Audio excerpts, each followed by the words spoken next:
Antes do meu ferimento na cabeça, meu marido e eu tínhamos um ritual cafona. Se eu ficasse atrasada no escritório e precisasse pegar o último trem para casa, ele me esperava na estação e, acidentalmente, esbarrava em mim quando eu desembarcava na plataforma. Ele fazia uma voz tímida, agindo como se estivéssemos nos encontrando pela primeira vez, e dizia: "Sinto muito por ter esbarrado em você, senhora. É que você tem os olhos verdes mais lindos que já vi.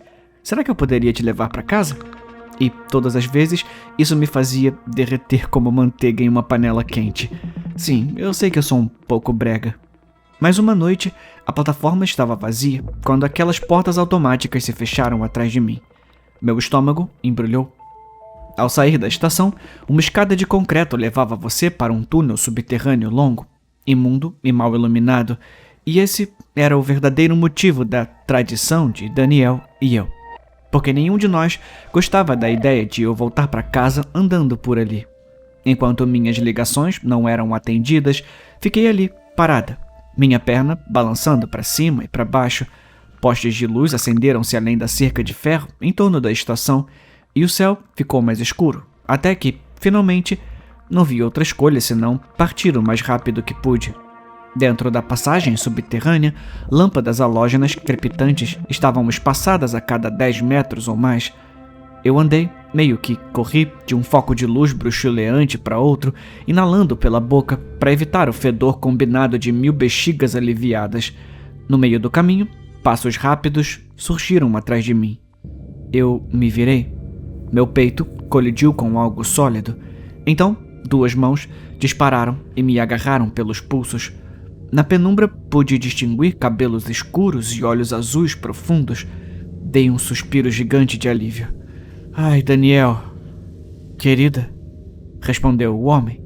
Ao mesmo tempo, os pelos dos meus braços e pescoço se arrepiaram. Não era o meu marido. Meu cérebro entrou em pânico total, o que significa que o resto do encontro ainda é um borrão gigante, mas sei que o ataquei com socos e chutes. Minhas unhas arranharam o olho esquerdo do homem e arrancaram um pedaço de pele do seu nariz. Ele continuou gritando alguma coisa, mas era impossível ouvir por baixo dos meus gritos, ecoando nas paredes. A certa altura, mordi sua mão com força e a textura áspera de sua pele é a parte mais clara em minha mente. Depois disso, há imagens de mim deitada em uma poça de sangue, enquanto o homem pede desculpas, e se eu realmente apertar a memória, há vislumbres confusos de dentes afiados, misturados com uma névoa de escuridão. A partir daí, tudo muda para um círculo de rostos vazios se elevando sobre mim. Aqueles rostos eram como os manequins inexpressivos que você vê nas vitrines das lojas. Com o coração na garganta, me debati em uma cama macia, gritando até que os manequins correram para me conter. Então, entrei em uma onda de escuridão. Na próxima vez que o mundo entrou em foco, um único manequim estava ao lado da minha cama, vestido com um uniforme de enfermeira. Uma voz suave e incorpórea veio flutuando, prometendo que tudo ficaria bem. De algum lugar próximo, o bip contínuo de um monitor cardíaco ganhou velocidade, e aos poucos percebi que estava em um hospital. Engoli em seco e perguntei à enfermeira o que aconteceu com o rosto dela. A voz perguntou o que eu queria dizer. Eu disse que o crânio da enfermeira parecia como se, seja lá quem a tenha feito, tivesse carregado o Photoshop e enlouquecido com a ferramenta de borrar. Era um monte liso em carne rosada. A enfermeira sem rosto explicou que eu sofri um grave ferimento na cabeça e me encheu de gentileza e apoio, enquanto uma série de tochas brilhavam em meus olhos e meus sinais vitais eram verificados uma dúzia de vezes. A voz ficava me dizendo para não me mover muito, caso contrário, os pontos no topo da minha cabeça poderiam se soltar. Outra figura com o crânio vazio, esse vestido com um jaleco de médico, veio e ficou ao pé da minha cama. E foi quando ouvi pela primeira vez o termo prosopagnosia, também conhecido como cegueira facial. A condição pode ser o resultado de uma lesão cerebral traumática. O que se seguiu foi uma enxurrada de atividades. Daniel, que só reconheci pelo corte de cabelo e pela voz, teve permissão para se sentar comigo. Apertei sua mão durante o ataque de lágrimas e as intermináveis visitas de neurologistas. A caminho da delegacia, na noite do ataque, Daniel viu um motorista jovem, que tinha acabado de receber a sua carteira, pisar no freio tarde demais para parar no sinal vermelho. Uma senhora idosa foi lançada no ar e Daniel chamou uma ambulância enquanto aplicava pressão no peito da pobre mulher para evitar que ela sangrasse. Essa foi a razão pela qual ele perdeu minhas ligações. Uma mulher chamada Tracy e seu pastor alemão Buster foram atraídos para o túnel pelos meus gritos. Tracy deixou Buster correr atrás do meu agressor, que disparou na direção da estação, coberto com meu sangue. Tanto Tracy quanto Buster me visitaram no hospital e posamos para uma foto que apareceu na primeira página do jornal local. A história sobre um cachorro-herói incluía uma sinopse sobre a minha condição, embora tenhamos pedido especificamente para o jornalista não incluir. 2 policiais, que só consegui distinguir pela diferença de altura, me questionaram sobre o meu agressor. A julgar pelas vozes irritadas, eles esperavam saber mais do que... O cabelo dele parecia um pouco com o de Daniel. Embora tenha levado dias de interrogatório, convenci Daniel a revelar o que mais as autoridades sabiam sobre o homem. Acontece que, depois que Buster o perseguiu até a plataforma, o filho da puta saiu correndo pela pista. Tracy chamou a polícia, que foi atrás dele com lanternas nas mãos, mas só descobriram uma mochila descartada 400 metros ao norte. Pelo que se sabe, meu agressor deixou cair subindo uma cerca para escapar para o cais de carga de um armazém. Dentro da bolsa, eles encontraram fotos minhas, junto com anotações em diários e cartas de amor, cheias de detalhes estranhos sobre o nosso suposto relacionamento. Os policiais disseram que ele poderia estar me perseguindo há meio ano, vivendo uma fantasia em que éramos marido e mulher. Suas promessas de que o manteriam sob custódia logo soaram um pouco vazias. Nas semanas que passei confinada na enfermaria, tive um curso intensivo sobre como a vida com prosopagnosia realmente é difícil.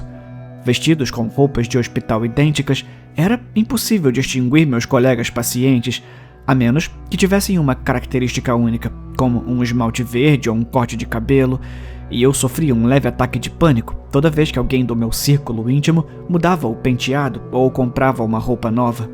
Depois de uma série de exames e testes, os médicos sugeriram que eu consultasse um especialista, embora eu percebesse que eles não tinham muita fé de que algum dia eu iria me recuperar. Ainda bem que eu nunca quis ser desenhista policial de retratos falados. Daniel e eu nos mudamos para uma nova casa no lado oposto da cidade. Sempre que eu via meu reflexo, meu pulso disparava para a estratosfera. Então, insisti para que não guardássemos nenhum espelho. Certa manhã, 15 dias depois, um estranho com um perfil que combinava com o do meu agressor bateu na porta da frente. Eu já tinha pegado um vaso que estava em uma mesinha lateral próxima, quando, com uma voz boba, Daniel disse que sentia muito por me incomodar, mas que eu tinha os olhos mais lindos que ele já tinha visto e me presenteou com um buquê de rosas. Ele estava me provocando novamente, brincando de faz de conta como nos velhos tempos. Agora, à beira de um ataque cardíaco, disse a ele que precisava sentar. Ele se desculpou 1000 vezes. Eu disse a ele que estava tudo bem, mas que preferia que nunca mais fizéssemos aquele jogo bobo, e claro que ele concordou. Nas semanas seguintes que se seguiram, minha confiança na minha capacidade de ler as pessoas aumentou. Todo mundo tinha uma coisa, sabe? Seja a tendência de usar joias barulhentas ou o hábito compulsivo de coçar a orelha. Com o tempo, me adaptei a essa nova forma de ver, ou não ver, o mundo. Até hoje à noite. Lá estávamos nós, assistindo um anime no quarto.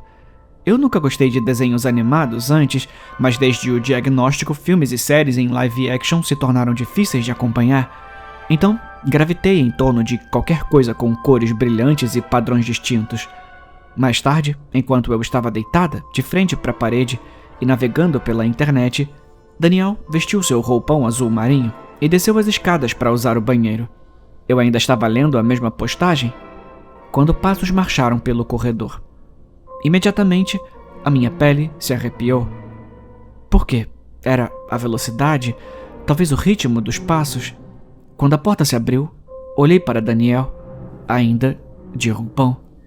No momento em que ele atravessou a sala e deslizou ao meu lado, a minha coluna estava escorregadia de suor. Eu ainda podia sentir o cheiro amadeirado de sua colônia. Então, o que disparou o alarme em minha mente? Quando um braço se estendeu e se enrolou em volta da minha barriga, meu coração bateu forte no peito.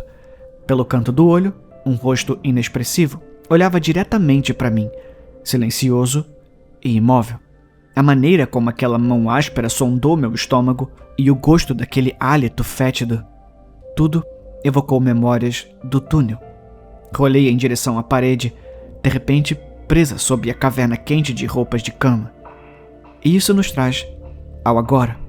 Não sei dizer se eu estou sendo paranoica ou se a figura ao meu lado é o meu stalker, se passando por meu marido. Se for o homem que me atacou, ele deve ter aprendido sobre minha condição pela reportagem e está vivendo a sua fantasia. Eu tenho medo do que pode acontecer se eu fugir ou chamar a polícia. E eu não tô nem citando o que pode ter acontecido com Daniel. Mas também pode ser que eu esteja pirando por nada, como antes. Não há como ter certeza sem deixar claro que eu estou desconfiada. Então, vou ficar aqui, deitada, fingindo que está tudo bem até que a respiração de quem está ao meu lado entre em um padrão lento e rítmico. Depois, vou fugir o mais silenciosamente que puder. Então, se você não tiver notícias minhas de novo, saberá que meus instintos estavam corretos. Por favor, me deseje sorte.